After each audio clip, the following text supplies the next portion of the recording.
dipersembahkan oleh Assalamualaikum warahmatullahi wabarakatuh. Halo pemirsa, senang sekali tentunya kita kembali lagi dengan program podcast Ruang Publik, yang mana ini adalah merupakan kolaborasi dari TV9 Nusantara juga dengan DPRD Provinsi Jawa Timur. Dan pemirsa, pada edisi kali ini nantinya kita akan membahas seputar tentang pemanfaatan literasi digital, yang mana sebagai media peningkatan wawasan kebangsaan bagi anak muda. Dan seperti yang kita ketahui bersama ya pemirsa di rumah, yakni di era digital pada kali ini itu sudah sangat berkembang pesat, yang mana literasi digital juga merupakan atau menjadi kunci utama dalam membentuk generasi muda yang cerdas, kreatif, kritis, dan tentunya berwawasan kebangsaan. Kira-kira seperti yang kita ketahui bersama juga bahwa anak muda ini sebagai generasi penerus bangsa nantinya yang memiliki peran strategis dalam menjaga keutuhan dan juga identitas nasional. Oleh karena itu, pemirsa, pemanfaat literasi digital ini secara positif dapat menjadi media yang sangat efektif untuk menanamkan nilai-nilai kebangsaan. Kita akan membahas seputar tentang hal ini pada edisi kali ini bersama dengan salah satu anggota Komisi A DPRD Provinsi Jawa Timur, yang mana bersama dengan Bapak Fauzan Fuadi M. Medcom, yakni dari fraksi FPKB atau fraksi PKB Komisi A DPRD Provinsi Jawa Timur. Halo Bapak, Assalamualaikum warahmatullahi wabarakatuh. Bapak Fauzan, apa kabar Bapak hari ini? Alhamdulillah baik. Alhamdulillah dengan baik ya tadi? Bapak ya.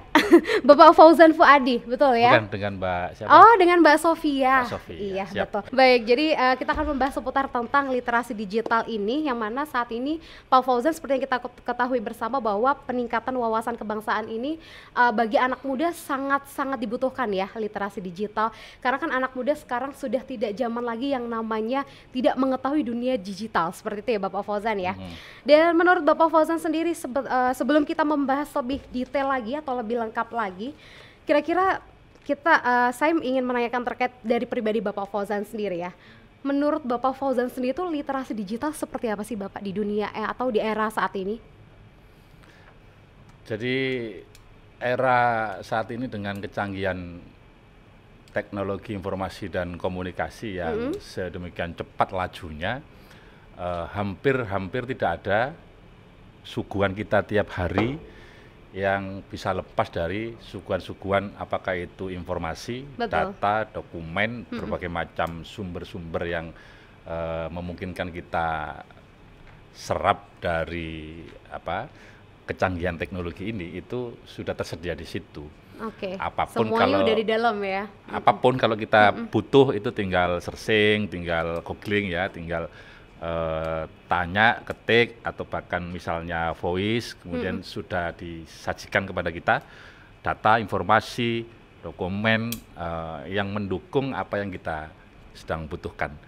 Nah, tergantung kembali kepada yang bersangkutan, pemanfaatan atas kecanggihan teknologi yang sudah memungkinkan semua dihadirkan kepada kita itu, pemanfaatannya untuk sesuatu yang positif atau justru sebaliknya.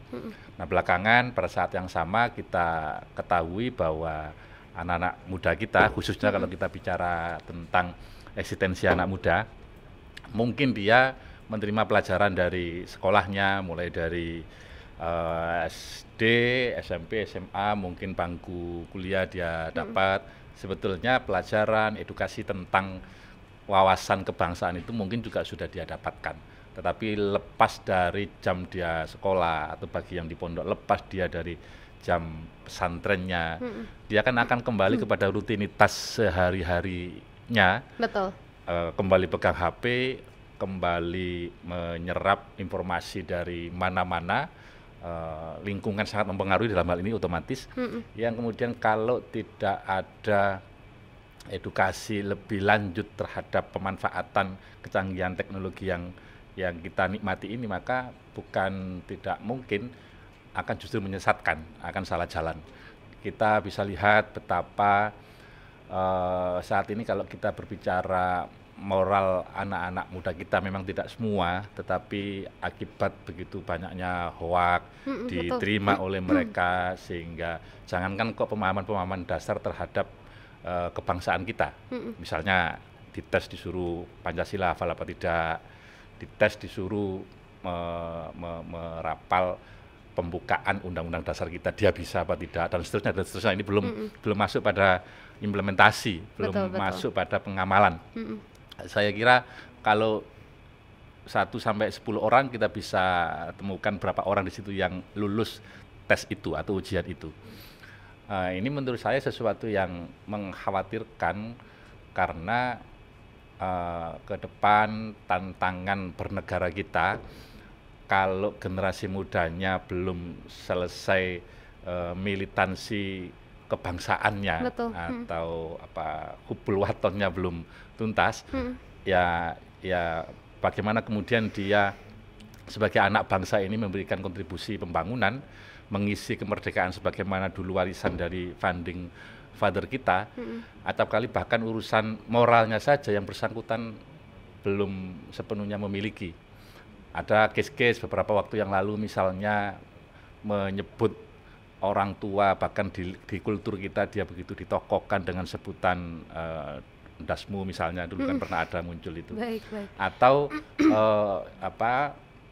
tindakan-tindakan lain yang sama sekali tidak mencerminkan kultur kita sebagai masyarakat agamis, religius, sebagai masyarakat timur, kalaupun tidak berbicara agama di dalam konteks ini, yang menjunjung tinggi, menempatkan hormat kepada orang tua itu bahkan melebihi seberapa besar pun dia menguasai keilmuan tertentu. Istilahnya, adab itu lebih tinggi daripada ilmu, kan? Betul. Ada falsafah begitu. Nah, ini bagian-bagian dari yang kita khawatiri, dan ke depan harus terus kita siapkan anak-anak kita minimal di lingkungan kita sendiri, di lingkungan keluarga, mungkin di unit paling kecil, kemudian di lingkungan kita bertetangga sehari-hari, sampai dengan kemudian di lingkungan-lingkungan skala yang lebih besar. Kita gelorakan terus spirit kebangsaan ini melalui tentu saja yang paling hari ini dekat dengan hari-hari kita saat ini, yaitu referensi-referensi digital itu bisa dimanfaatkan untuk kepentingan membangun karakter kebangsaan untuk anak-anak muda kita ini. Memang tidak melulu untuk anak muda ya, tapi difokuskan ke sana begitu. Kalau kita berbicara katakanlah generasi, kan berarti kita berbicara anak-anak muda kita sekarang. Itu mungkin ya.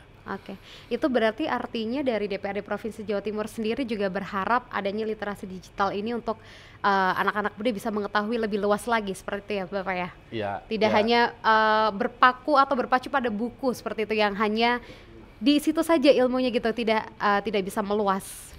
Ya, jadi literasi digital itu sendiri kan sebetulnya senyampang batasan-batasan akademik atau keilmuan sesuatu yang muncul di era serba paperless ini, itu kemudian ada nilai positifnya, maka menurut saya itu juga bagian dari literasi ya.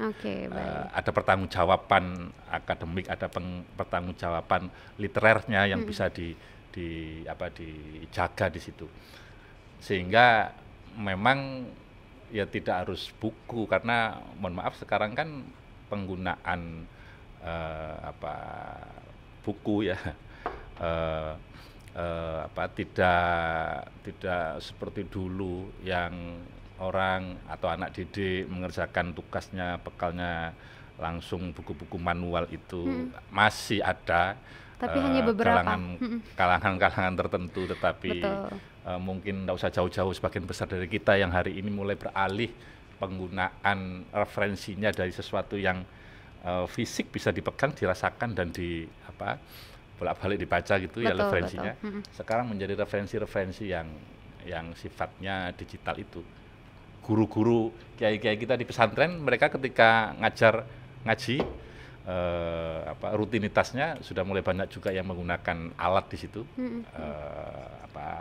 pakai laptop, pakai iPad, pakai iPad dan untuk pembelajarannya ya, seperti itu ya. Artinya memanfaatkan teknologi digital gitu ya untuk.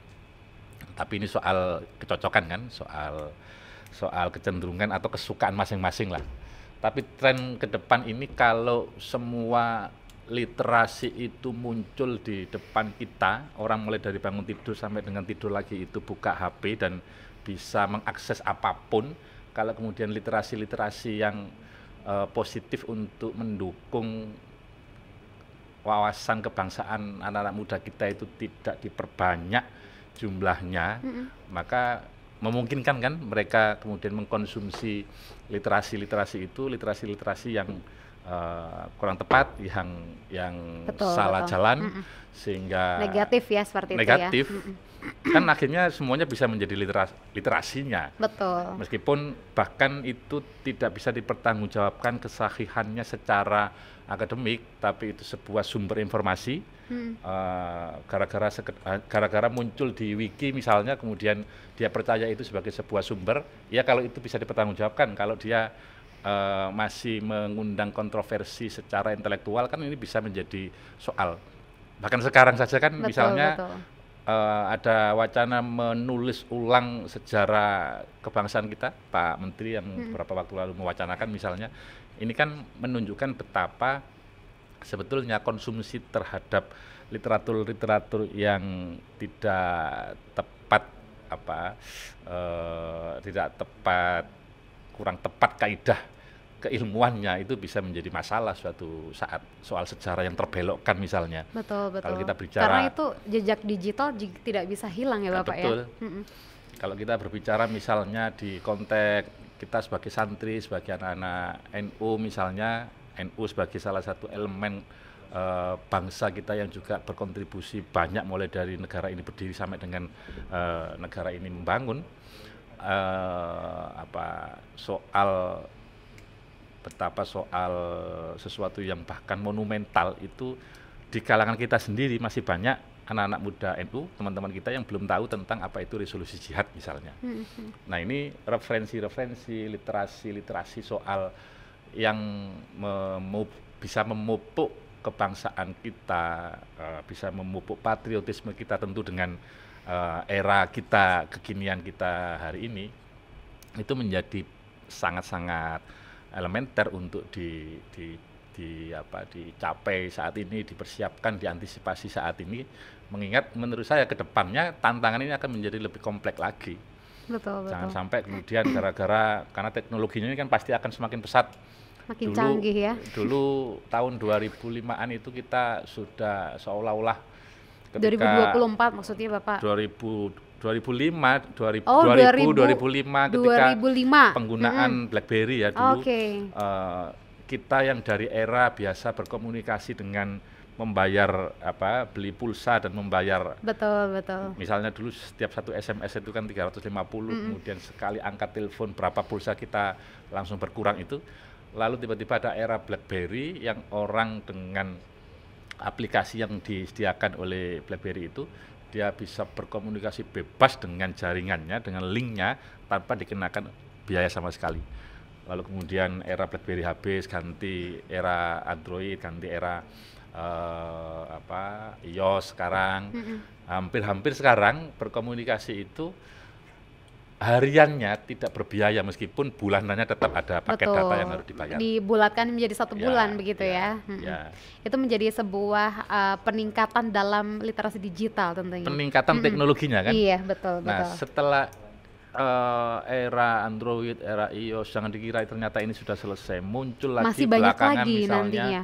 Ada ChatGPT, ada AI, ada dulu belum selesai 3.0, ada 4.0, belum selesai langsung 5.0, setelah ini apalagi, semua memungkinkan kita masyarakat, tidak peduli lapisan apapun, strata sosial ekonomi apapun, batasan usia berapapun, dia bisa bebas mengkonsumsi ini karena bariernya dari negara saya belum melihat cukup kuat membentengi anak-anak kita bisa mengkonsumsi kategori sumber informasi tertentu. Jadi misalnya seseorang di usia sekian dia hanya boleh mengakses situs-situs tertentu misalnya, kan kita belum punya regulasi itu. Betul. Bariernya masih kembali kepada wisdomnya masing-masing. Kalau di lingkungan keluarga, orang tuanya memberikan batasan kepada anaknya. Kalau di lingkungan sekolah, gurunya memberikan edukasi, memberikan batasan kepada anak-anak didiknya, sehingga harapannya ya mereka punya kontrol. Karena sekali lagi sekarang ini kan semua tersaji di situ, konten-konten tanpa batas tidak patut, ya Pak ya. Konten-konten tidak patut bagi anak-anak kita oleh karena rezim algoritma hari ini, ketika sekali saja kita pernah mengakses atau bahkan yang agak lucu, agak mengkhawatirkan itu kadang-kadang kita hanya sebatas merasa atau memikirkan sesuatu, belum ngetik ini, tapi kemudian kita pada saat pegang HP, yang kita pikirkan itu tahu-tahu seperti sudah nyambung di perangkat kita dan kemudian algoritma kita sudah ke situ. Diikuti gitu ya? Pernah nggak kayak begitu Iya. itu? Sering itu Menurut terjadi saya Bapak. apakah pada saat kita akses sosial media, apakah pada saat itu kan bahaya sebetulnya, karena algoritma.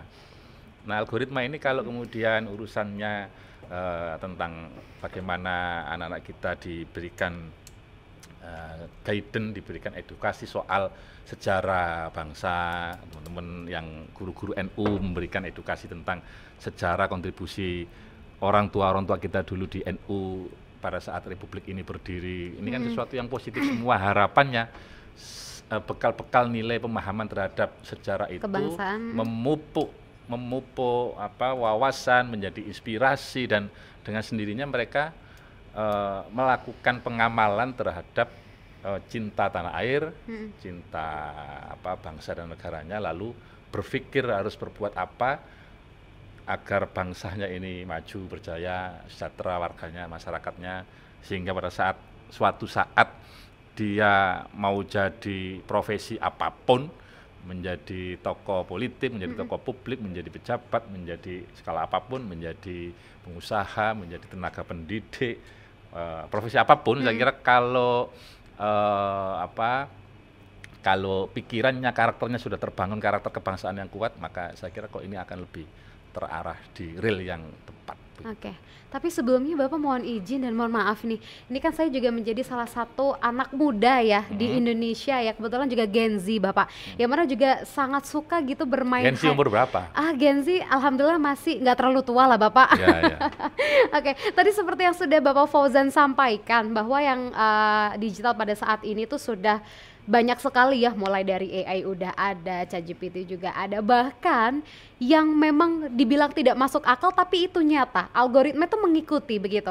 Harapan dari Komisi A DPRD Provinsi Jawa Timur sendiri tentunya kan yang mana anak muda itu bisa belajar atau mengetahui wawasan seputar tentang kebangsaan seperti itu.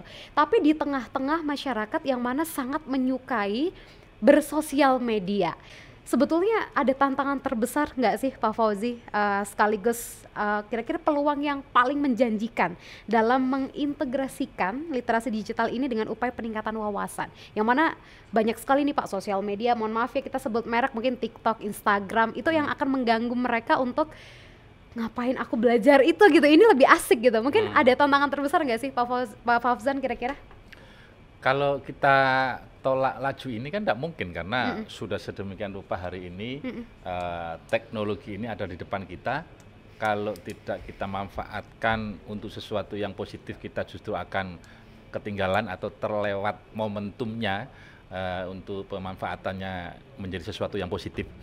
Karena jangan dikira untuk tujuan-tujuan yang kontraproduktif dari yang sedang kita bicarakan ini, agendanya, mereka oknum atau orang-orang atau bisa siapa saja ya, juga memanfaatkan ini untuk agenda-agenda mereka. Oke. Ya maaf, ada testimoni dari seorang mantan teroris yang dia mengatakan dia belanja kebutuhan peledaknya, ya tahu dari situs-situs di media online. Baik. Kemudian belanjanya juga dari media online. Dia merakitnya, ilmu merakitnya juga dia belajar otodidak dari pemahaman ilmu yang dia dapatkan dari dia searching itu. Kalau kemudian termasuk yang urusan substansial ya, terkait dengan pemahaman, betapa brainwash soal akidah, soal moral, soal berbangsa yang baik dan benar itu juga menghadapi tantangan kelompok lain atau mereka-mereka yang kita juga pasti nggak ngerti mereka kenapa melakukan itu, tetapi faktanya kan mereka ada dan melakukan itu. Betul.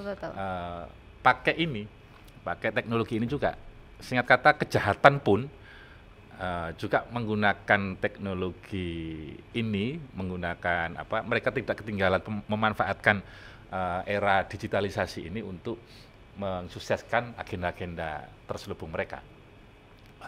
Belakangan mungkin yang agak beda lagi itu misalnya soal judi online. Betul.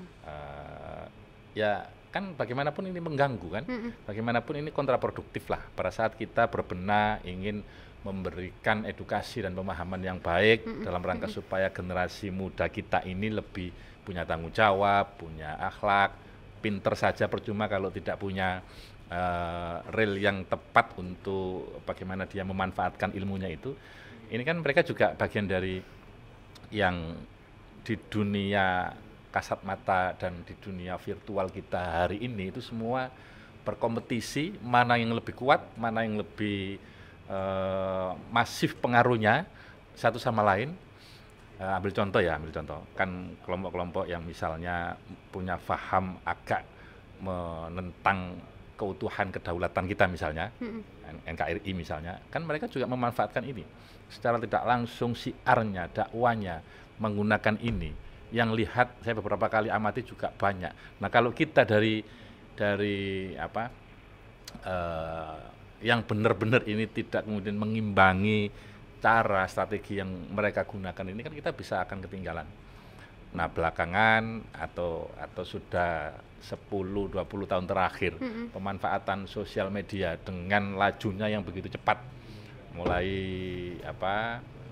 aneka platform itu sampai dengan sekarang tadi disebut soal TikTok, sosial media, berbagai macam sosial media. TikTok itu saja kan ya bisa positif bisa negatif.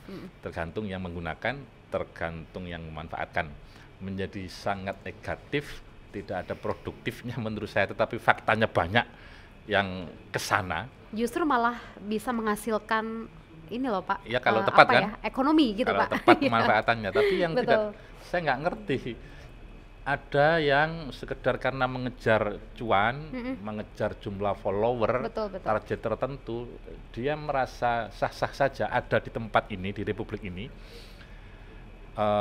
mengangkat konten-konten vulgar, konten-konten yang tidak patut, yang itu sekali lagi konsumsinya oleh karena rezim algoritma tadi itu bisa datang kepada siapapun, bisa menuju kepada siapapun konten tadi itu, sementara itu pasti akan berakibat negatif terhadap pembentukan karakter anak bangsa kita, berakibat kurang baik juga untuk pendidikan anak-anak kita yang semestinya jam-jam tertentu dia harus fokus belajar, harus fokus tugas-tugasnya dia sebagai pelajar, tetapi kemudian dia asik dengan gadgetnya, dengan perangkatnya, yang kemudian kita kan nggak bisa sensor apakah dia ini sedang menikmati konten positif atau tidak positif. Betul. Kemudian kalau kita luput, misalnya konteks kita sebagai orang tua, luput melakukan kontrol, pengawasan, bukan tidak mungkin loh ini masa depan yang bersangkutan suatu saat nanti akan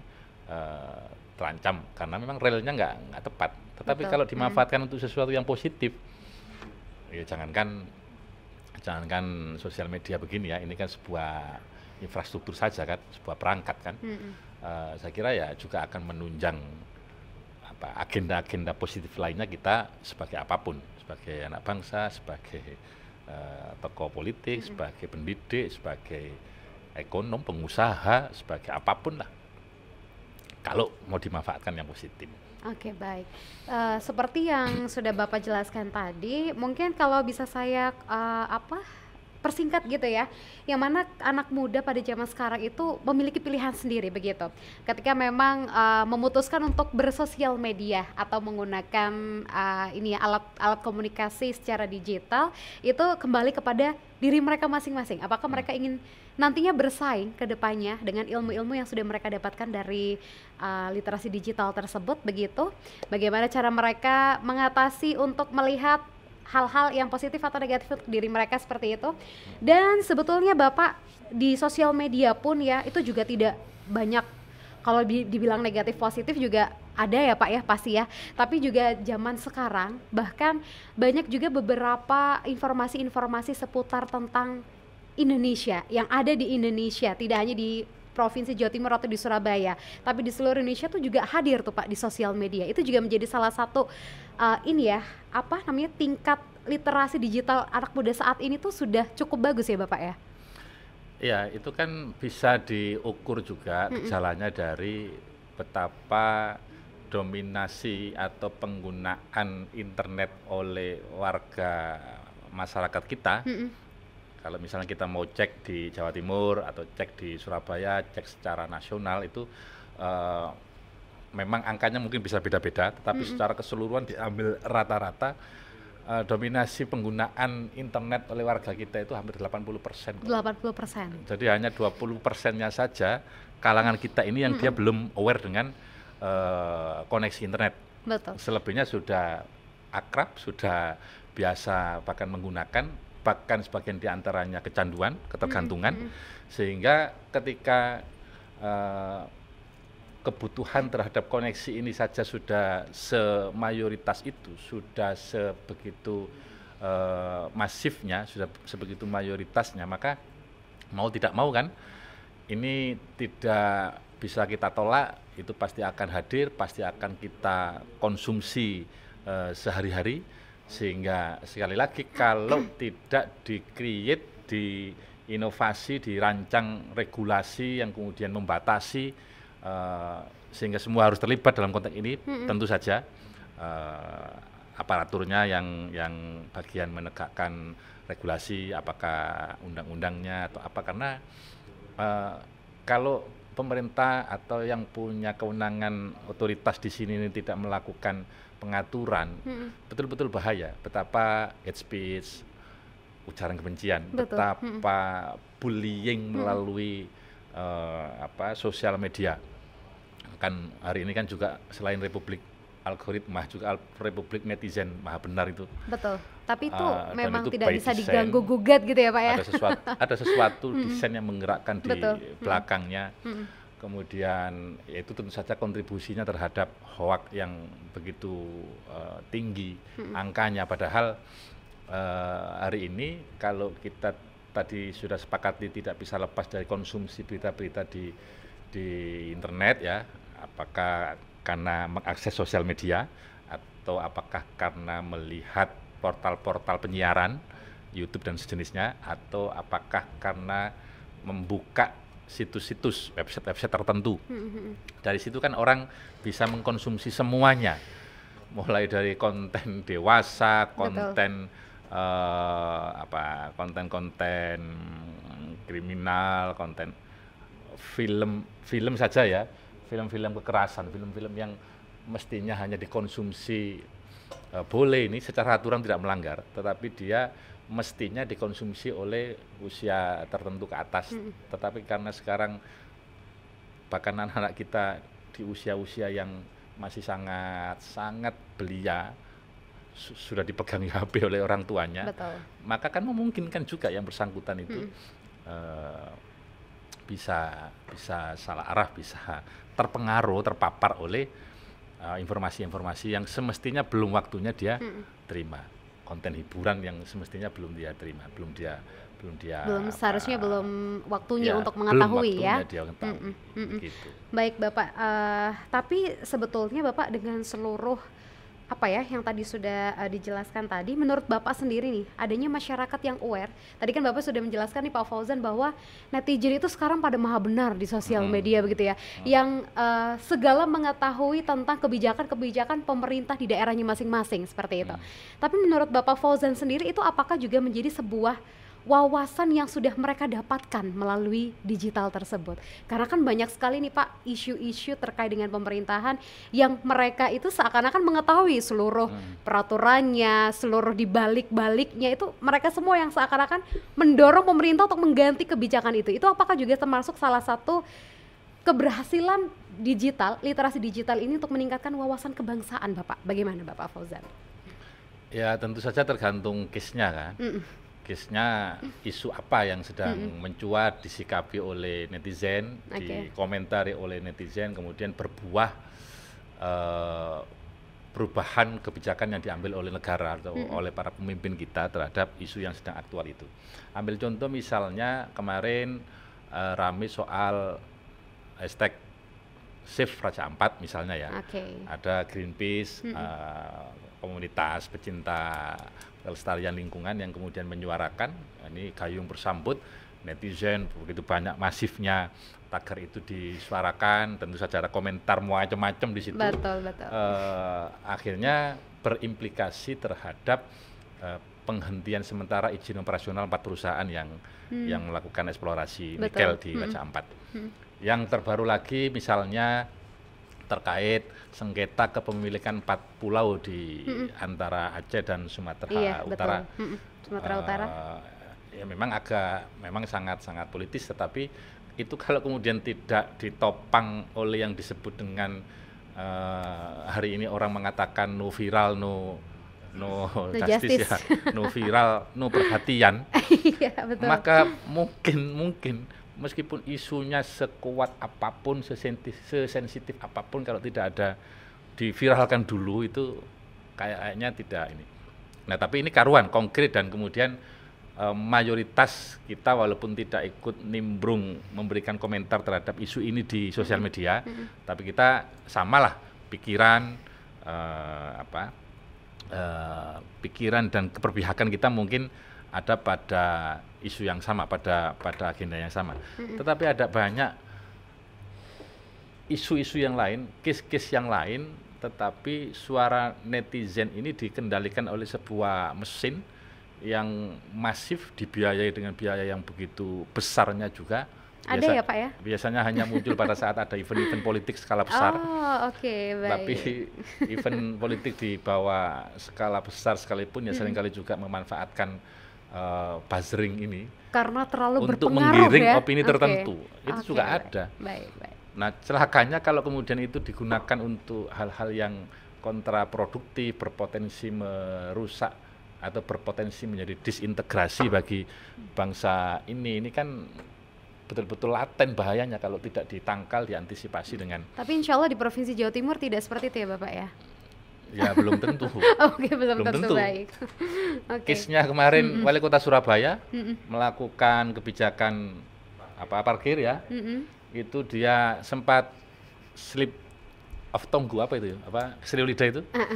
Keselip gitu lah Pak ngomongnya Pak. Atau memang dia betul-betul mau mengegolkan itu, saya nggak ngerti, tetapi itu kan agak ada yang goreng-goreng menjadi sara ya, karena menyebut Madura merusak ketertiban Surabaya begitu ya kalau nggak salah. Betul.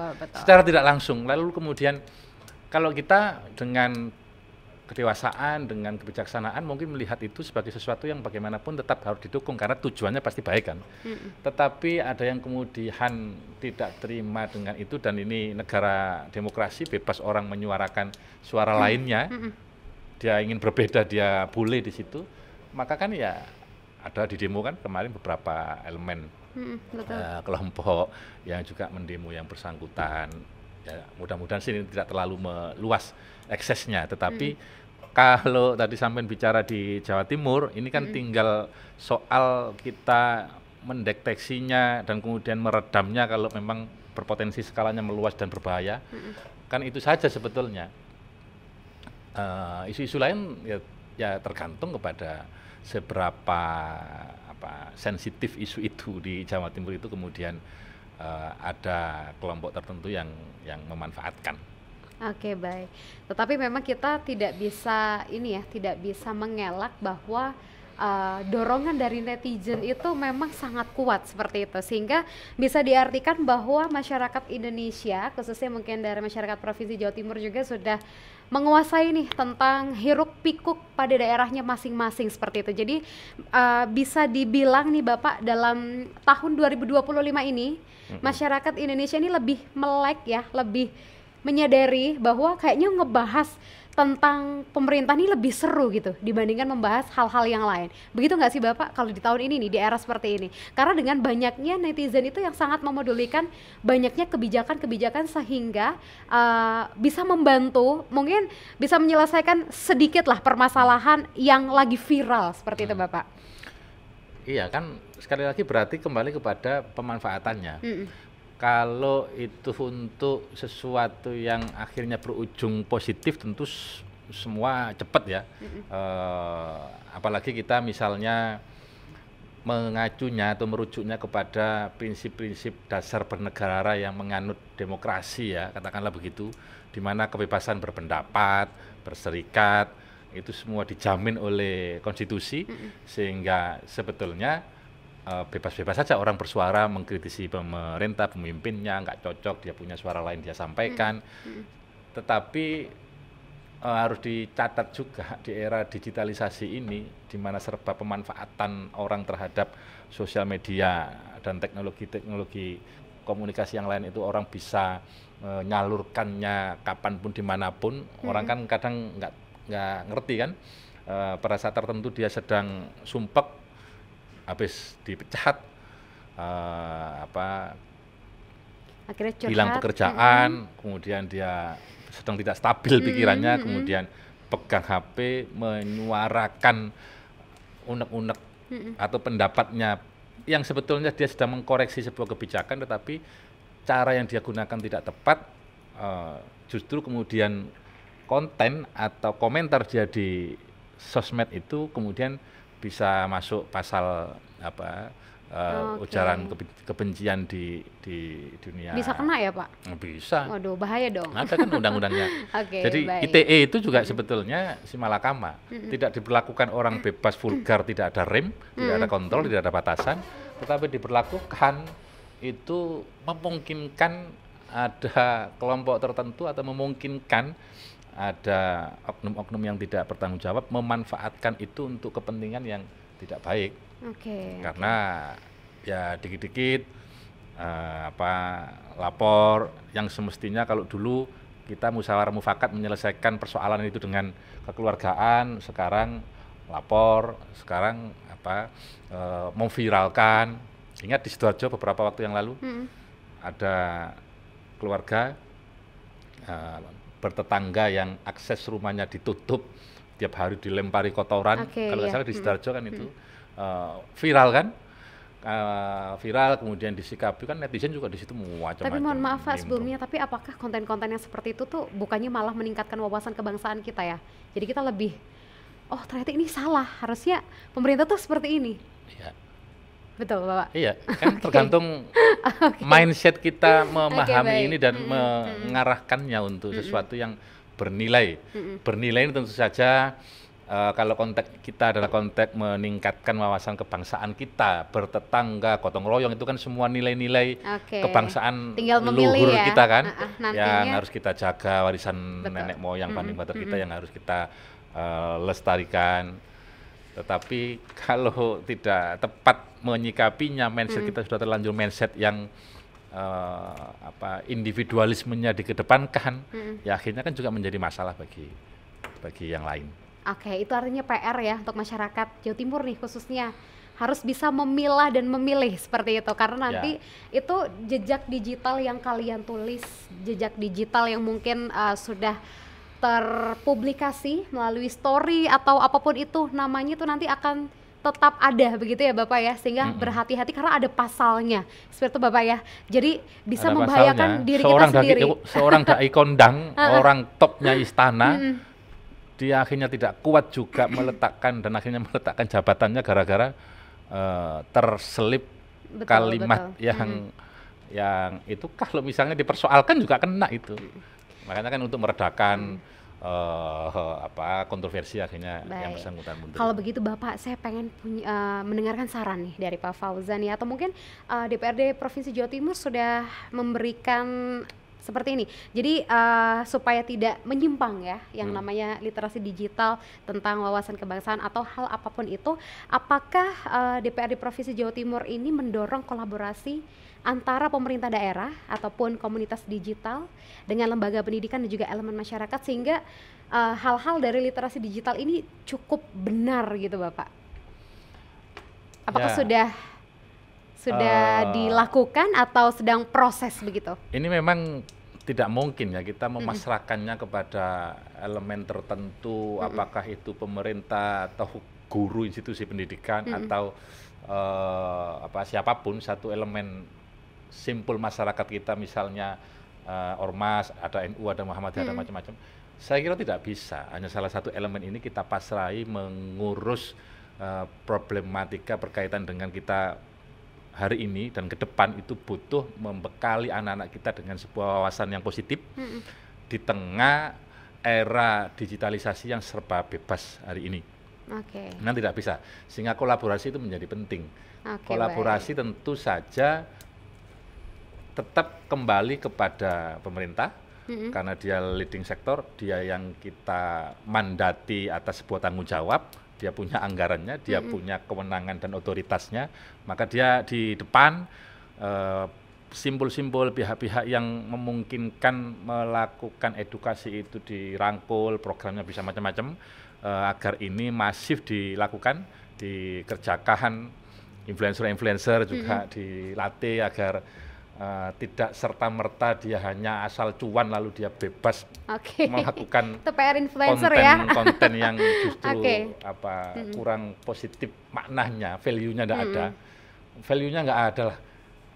Sekarang itu orang hanya karena mengejar monetisasi. Betul. Dia kemudian kontennya konten vulgar, konten tidak patut ya.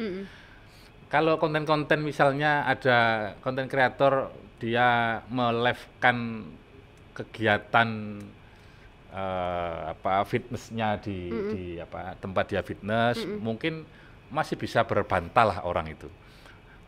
Tetapi mohon maaf, konten yang sama itu kalau dikonsumsi oleh kelompok umur yang tidak tepat, sementara cara berpakaian yang bersangkutan belum tentu namanya orang fitness, kan ya begitu, bisa berbahaya kan.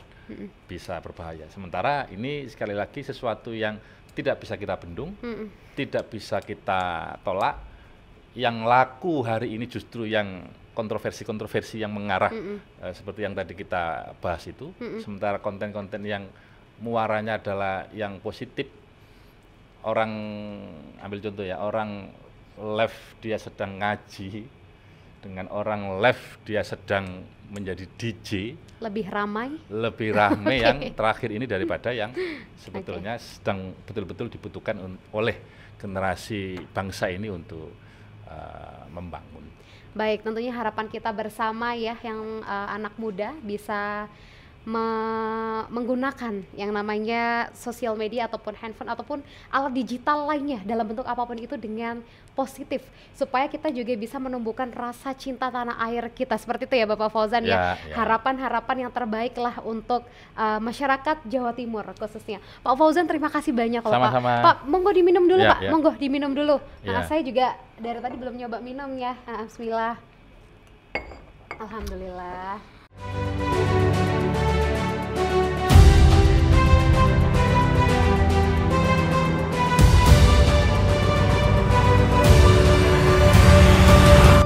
Acara ini dipersembahkan oleh